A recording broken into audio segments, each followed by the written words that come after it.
In the first century of the Islamic calendar, there was a pious young man who was dedicated to seeking knowledge, though he was very poor. One day, overwhelmed by hunger, he left his home in search of food. His journey led him to a garden filled with apple trees. One of the branches hung low over the path, and he thought to himself, "What harm is there in taking just one apple? The garden will not lose anything from one apple." He picked the apple and sat down to eat it, quenching his hunger. But when he returned home, a feeling of regret overcame him. "How could I eat this apple? It belongs to someone else and I didn't ask for permission." His conscience began to chastise him, and he decided to find the owner of the garden and seek forgiveness. The young man set out to find the owner and eventually did. He approached him and said, "Sir, yesterday I was so hungry, and I ate an apple from your garden without your knowledge. Today I have come to seek your forgiveness." The owner, a man who was kind but firm, replied, "By Allah, I will not forgive you. I will be your adversary before Allah on the day of judgment." The young man was heartbroken. He begged the owner to forgive him, offering to do anything in exchange for his pardon. However, the garden owner remained resolute. He left, and the young man stood at the door, waiting for him to return. When the man came out for the Asr prayer, the young man was still standing there, tears flowing down his face. The young man said, "Sir, I am willing to work as a laborer in your garden for the rest of my life, without pay, but only if you forgive me." The owner thought for a moment and then said, "There is only one condition. If you accept it, I will forgive you." The young man eagerly replied, "What is the condition, sir?" The owner replied, "You must marry my daughter." The young man was shocked and speechless. He had not expected such a condition.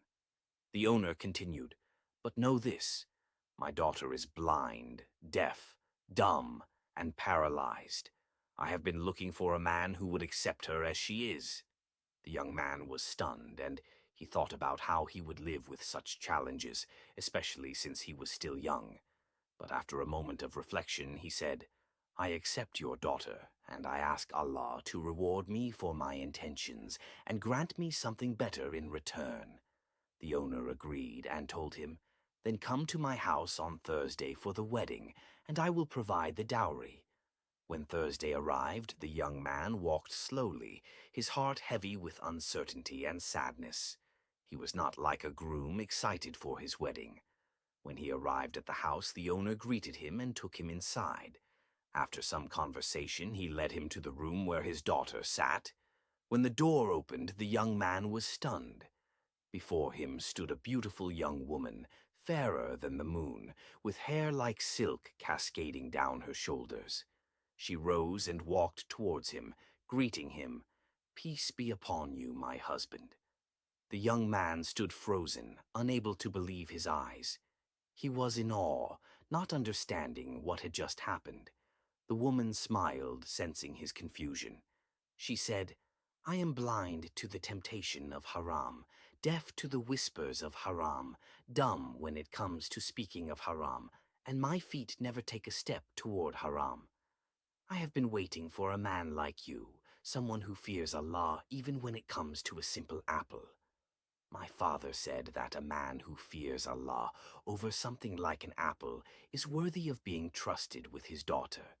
So, I am honored to be your wife." A year later, the young couple was blessed with a son who would grow up to be one of the most influential scholars in Islamic history, Imam Abu Hanifa, the founder of the Hanafi school of thought. In the end, remember that Allah has divided sustenance among His creation, and each person will receive what He has destined for them. Do not rush toward unlawful means to achieve what you desire.